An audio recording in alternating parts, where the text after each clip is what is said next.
Hi hello నమస్తే. నేను మీ కట్టా Karthik. Janasena 11వ plenary పిఠాపురంలో పెద్ద ఎత్తున జరగబోతోంది. 5,00,000 మందితో పవన్ కళ్యాణ్ ఇలా బహిరంగ సభ నిర్వహించబోతున్నారు అనేటువంటి వార్తలు కూడా మనకు అందుతా ఉన్నాయి. పవన్ కళ్యాణ్ ఉపన్యాసంలో కూడా అనేక కీలక అంశాలు ఉండబోతున్నాయి అనేటువంటిది. ఇప్పటికే పవన్ కళ్యాణ్కు ప్రధాని మోడీ కూడా ఫోన్ చేసి శుభాకాంక్షలు తెలియజేశారు, ఆల్ ది బెస్ట్ తెలియజేశారు అనేటువంటి సమాచారం కూడా మనకు అందుతా ఉంది.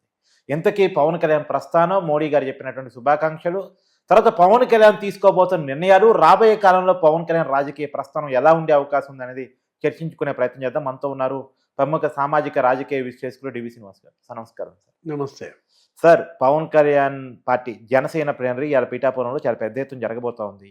5,00,000 మందితో బహిరంగ సభ కూడా నిర్వహించబోతా ఉన్నారు. చిత్రాడు ఇప్పటికే అన్ని రకాలుగా సిద్ధమైంది, జరగబోతా ఉంది. సో పవన్ కళ్యాణ్ ఉపన్యాసంలో ఎలాంటి కీలక నిర్ణయాలు ఉండే అవకాశం ఉంటుంది? అధికారంలోకి వచ్చాక జనసేన మొదటి ఆవిర్భావ దినోత్సవం. ఎస్ ఎస్ అంటే పుష్కర ప్రయాణం. ఇప్పటికి 12 ఏళ్ళు పార్టీ పెట్టి 12 ఏళ్లలో ఆయన ఎదుర్కొన్నది 2 ఎన్నికలు. ఒక ఎన్నికలో అసలు పోటీ చేయలేదు, రెండో ఎన్నికలో పోటీ చేసి దెబ్బతిన్నారు. ఏంటి, దగ్గర దగ్గర 138 స్థానాలకు పోటీ చేసి 126 స్థానాల్లో డిపాజిట్ కోల్పోయారు. ఆయన 2 చోట్ల పోటీ చేసి 2 చోట్ల ఓడిపోయారు. అంటే ఆ తర్వాత జరిగిన మొన్నటి ఎన్నిక 100% స్ట్రైక్ రేట్. అసలు దేశంలో పోటీ చేసిన అన్ని స్థానాల్లో గెలిచినటువంటి పార్టీల్లో చాలా అరుదు. అవును, అదేదో ఒక చోట 5 స్థానాలు పోటీ చేసి 5 గెలిచారు తప్ప 21 స్థానాల్లో పోటీ చేసి 21 బంపర్ మెజార్టీతో గెలిచాడంటే భారతదేశ రాజకీయ చరిత్రలో ఇది ఒక అధ్యాయం, ఒక మైల్ స్టోన్. ఏది, జనసేన 100% స్ట్రైక్ రేటే కాదు, అసలు ఎక్కడో ఉన్నటువంటి వైసీపీని అధః పాతాళానికి తొక్కి 151 సీట్ల నుంచి 11 సీట్లే పడేశాడు. అంటే అతని యొక్క పోరాట పటిమ, అతను తన శ్రేణులని సిద్ధం చేసిన విధానం, కార్యకర్తల్ని నాయకుల్ని క్రమశిక్షణలో పెట్టిన పద్ధతి, అతను పార్టీని నడిపే విధానం చూస్తుంటే చాలా ముచ్చటేస్తుంది. 1, ప్రజలతో మమేకం కావటం. 2, సమస్యలపై పోరాటం చేయటం. 3, తను పై ఎత్తున అద్భుతమైన ప్రసంగాలు చేయటం. అటు ఆవేశం, ఇటు ఆలోచన. ఏది, గతంలో పవన్ కళ్యాణ్ అంటే ఒక ఆవేశమే అనుకునేవాళ్ళం. ఫైర్ బ్రాండ్గానే అతన్ని చూసేవాళ్ళం. ఆవేశపరుడు, అసలు ఎంత పడితే అంత అనేస్తాడు, ఆయన ఆవేశంకి హద్దులు ఉండవు అనుకున్నాం. అలాంటిది 5 ఏళ్ల ఆయన ప్రస్థానం. అంటే మనం ఎలా చూడాలంటే మొదటి 5 ఏళ్ళు, తర్వాత 5 ఏళ్ళు చూడాలి. అవును, అంటే మొదటి ఎన్నికల్లో పవన్ కళ్యాణ్ ఎలా ఉన్నాడు, రెండవ ఎన్నికకు వచ్చేసరికి ఎలా పరిణతి సాధించాడు, అంటే స్టెప్ బై స్టెప్ ఎలా తను మార్చుకుంటూ వచ్చాడు. ఎక్కడ తగ్గాలా ఎక్కడో నెగ్గాలో, ఏదో సినిమా డైలాగ్ ఉంటుంది. ఎక్కడ నెగ్గాలో కాదు ఎక్కడ తగ్గాలో తెలిసినాడే గొప్పోడని త్రివిక్రమ ఎవరో రాసినట్టున్నాడు. అంటే అతను తగ్గి జనాన్ని నెగ్గించాడు. అది నాయకుడు యొక్క, అంటే పవన్ కళ్యాణ్ కోసమే డైలాగ్ పుట్టించాడేమో త్రివిక్రమ్ శ్రీనివాస్. అంటే ఒక రకంగా పవన్ కళ్యాణే, మరి త్రివిక్రమే పవన్ కళ్యాణ్ తగ్గించుంటాడు. అతని ఆవేశాన్ని కంట్రోల్ చేసి ఉంటాడు కొంతవరకు. అంటే తను బుక్స్ చదువుతాడు. అవును, ఒక మంచి పాఠకుడు ఒక గొప్ప నాయకుడు కాగలడు. ఎందుకనంటే మనం చూసాం, చెగు వీరా దగ్గర నుంచి అతను బిగిన్ చేసి శేషేంద్ర శర్మ దాకా అతని ప్రసంగాల్లో వచ్చేటటువంటి ఆ కొటేషన్స్ కానీ ఆ ప్రజల్ని కనెక్ట్ అవ్వటం. అవును, అంటే రెచ్చగొట్టడము, లేకపోతే ఆవేశపరచటము, బూతులు మాట్లాడటం కాదు. అఫ్కోర్స్ ఆయన కవ్విచ్చారు, ఆయన చాలా హింసించారు, హేళన చేశారు, పరాభవించారు, అనేక అవమానాలకు గురి చేశారు. అన్నిటినీ తట్టుకుని నిలబడ్డాడు. ఇప్పుడు విశాఖ ఎయిర్పోర్ట్లో దిగాడు, అసలు ఎయిర్పోర్ట్ నుంచి బయటికి రానిలేదు.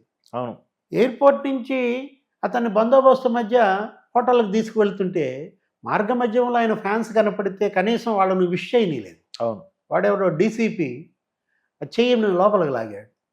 హోటల్లో 3 రోజులు నిర్బంధించారు, బయటికి రానిలేదు. అదే కాదు, చంద్రబాబు అరెస్ట్ అప్పుడు ఆయన రాష్ట్రానికి వస్తుంటే సరిహద్దుల్లో ఆయన రానికుండా ఆపేశారు. ఫస్ట్ ఫ్లైట్కి పర్మిషన్ ఇవ్వలేదు, తర్వాత రోడ్డు మార్గంలో వస్తే అక్కడ కూడా ఆపేశారు. అంటే ఏంటి, అసలు అడ్డంగా పడుకున్నాడు. రాష్ట్రంలో అడుగు పెట్టడానికి రోడ్డుకు అడ్డంగా పడుకున్న ఏకైక నాయకుడు పవన్ కళ్యాణ్. అంటే పట్టుదల. అటు ఉద్దానం ఇష్యూ, ఉద్దానంలో కిడ్నీ బాధితులు ఎంతమంది, అసలు దాని సమస్య మామూలు సమస్య కాదు.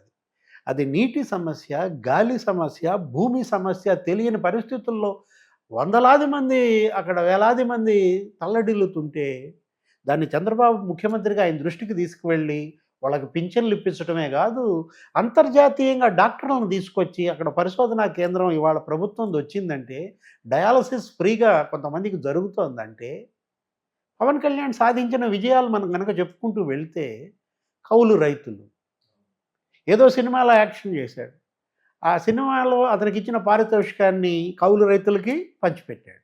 ఏది చనిపోయిన ఆత్మహత్యలు చేసుకున్న కౌలు రైతులు. అమరావతి రైతులకి, అమరావతి మహిళలకి అండగా నిలబడిన విధానం ఎట్లా అతను కనెక్ట్ అయ్యాడు అంటే, నీకు రాయలసీమలో అనంతపురంలో పాదయాత్ర చేశాడు. ఇప్పుడు జగన్మోహన్ రెడ్డికి నువ్వు పవన్ కళ్యాణ్కి పోల్చుకుంటే తేడా ఏమీ లేదు. నీకు రెండు, ఆ పార్టీ ఈ పార్టీ, రెండు ప్రాంతీయ పార్టీలు 2-3 ఏళ్ల తేడాతో పుట్టినవే. కానీ నేనేమంటానండి సార్, నా ఉద్దేశాన్ని మీకు దాన్ని మీరు కరెక్ట్ చేయాలి. జగన్మోహన్ రెడ్డి ఏమో ముఖ్యమంత్రి స్థాయి కంటే పీక్స్ లెవెల్కి సక్సెస్ని చూసి ఆ సక్సెస్ని ఉంచుకోలేక పడిపోయినటువంటి వ్యక్తి, అంటే ఎగిరి పడిపోయిన గాలిపటం. కానీ పవన్ కళ్యాణ్ ఏమో పడి లేచిన కెరటం. ఎలా అంటారు? వాస్తవమే. ఎందుకంటే పరమపద సోపాన పటం ఉంటుంది.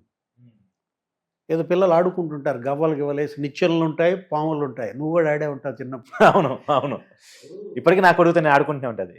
ఇప్పుడు నిచ్చెనలు ఎక్కి పైకి వెళ్ళిపోయాడు ఎవరు? జగన్మోహన్ రెడ్డి. మొదటి నిచ్చెనలో 67 సీట్లు కొట్టాడు, తర్వాత నిచ్చెనలో 151 సీట్లు కొట్టాడు. అక్కడ ఒక పెద్ద పాము ఉంది, ఏది తక్షకుడో ఎవరో పట్మని కాటేస్తే 151 నుంచి ఎక్కడ పడ్డాడు? 11కు పడ్డాడు. అవును, ఇతను మొదటే కాటు తిన్నాడు. ఎవరు? పవన్ కళ్యాణ్. ఆయన 138 సీట్లలో పోటీ చేసి 127 డిపాజిట్లు పోయి 2 చోట్ల ఓడిపోయాడంటే, తర్వాత ఒక పెద్ద నిచ్చెనెక్కి పారేశాడు. ఏది? 100% స్ట్రైక్ రేట్, డిప్యూటీ సీఎం అయి కూర్చున్నాడు. అంటే ఒక మెగాస్టార్ తమ్ముడు. వీళ్ళంతా చిరంజీవి ద్వారా వచ్చిన వాళ్ళే కదా. ఏది? వినయం, విధేయత, నీకు ఆ కుటుంబ విలువలు, ఏది? ప్రేమ, ఆప్యాయతలు. వాళ్ళ అన్నదమ్ములు ఏది? చిరంజీవి, నాగబాబు, పవన్ కళ్యాణ్. ఆ ముగ్గురులో కొత్తగా వీళ్ళిద్దరూ చేరారు ఇప్పుడు. ఏది? మెగా బ్రదర్స్ ముగ్గురు కాదు, ఇప్పుడు 5గురు అయిపోయారు. ప్రధాని మోడీ, చంద్రబాబు కూడా మెగా బ్రదర్ అంటాడు. అంటే అంటే అసలు ఇప్పుడు మరో 15 ఏళ్ళు కూటమి అధికారంలో ఉంటుందని చెప్పాడు. దశాబ్దానికి పైగా చంద్రబాబు గారే సీఎంగా ఉంటారు. అంటే ఏంటి? 15 ఏళ్ళు జగన్మోహన్ రెడ్డికి రాజకీయ భవిష్యత్తు శూన్యం.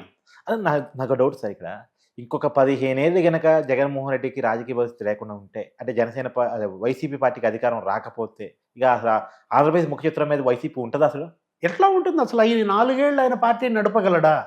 అదే ఇప్పటికి అదే మాట్లాడుకున్నావు. ఇక నెక్స్ట్ టైం కూడా అధికారం ఇంకా రాలేదనుకోండి, నువ్వు ఇంకా 15 ఏళ్ళు ఎక్కడ ఉండగలడు? ఇప్పుడు ఇప్పటికే వలసలు, జైళ్ళు, కేసులు, తల్లి ఇవాళ వదిలేసింది, చెల్లి వదిలేసింది. 2 చెల్లెళ్ళు శాపాలే కదా. ఇప్పుడు నాకు 40% ఓట్ బ్యాంక్ ఉందంటాడు. ఎక్కడి నుంచి వచ్చింది నీకు 40% ఓట్ బ్యాంక్? ఇక్కడ ఇప్పుడు నీ అంతటి నువ్వు తల్లిని దూరం చేసుకున్నావు, 10% పోయింది. చెల్లెళ్ళని దూరం చేసుకున్నావు, 10% పోయింది. ఇప్పుడు నిన్న తాజాగా కుండ బద్దలు కొట్టాడు సాయిరెడ్డి, ఇంకో 10% పోయిందా? నమ్మిన బంటు 10% పోయింది. అంటే ఇప్పుడు ఆయన ఉన్నది 11% అనమాట. అంటే 11 రేట్ అంటున్నారు ఆయన్ని. అంటే వీళ్ళిద్దరికీ పావెకరం పోయింది, తర్వాత ఇంకో పావెకరం పోయింది, తర్వాత మొత్తం అరెకరం పోయింది. అంటే పవన్ కళ్యాణ్కి జగన్మోహన్ రెడ్డికి పోల్చుకుంటే అహంభావం, ఏది? అబద్ధం, ఆస్తులు, అధికారం, వాటినే నమ్ముకున్నాడు అతను జగన్మోహన్ రెడ్డి. ఇక్కడ వినయం, విధేయత వీళ్ళకి లేదా? ఆస్తులు. ఇప్పుడు 2 కుటుంబాలని పోల్చుకో. మెగా కుటుంబంలో ఉన్నటువంటి ప్రేమ, ఆప్యాయతలు, అన్నదమ్ములందరూ కలవటం, అక్క చెల్లెళ్ళు రాఖీ పండుగ నాడు పిలవటం, ఇవాళ హోలీ కూడా చేసుకుని ఉంటారు మొత్తం. అంటే ఒక కుటుంబం అంటే కట్టు, ఒక చక్కటి సందేశం ప్రజలకు ఇవ్వటం ఐకమత్యం మీద. నువ్వు జగన్మోహన్ రెడ్డి కుటుంబం ఆస్తుల బెట్టు. తల్లి ఇవాళ ట్రిబ్యునల్ మీద నిలబెట్టాడు ఆస్తుల కోసం, చెల్లెళ్ళని కోర్టుకి ఈడ్చాడు, రోడ్ల పాలు చేశాడు సునీతని. అంటే షర్మిల కన్నీళ్ళు, సునీత కన్నీళ్ళు, తల్లి శాపం, ఇవాళ జగన్మోహన్ రెడ్డి పతనం. ఆస్తుల కోసం కోర్టు మెట్టు.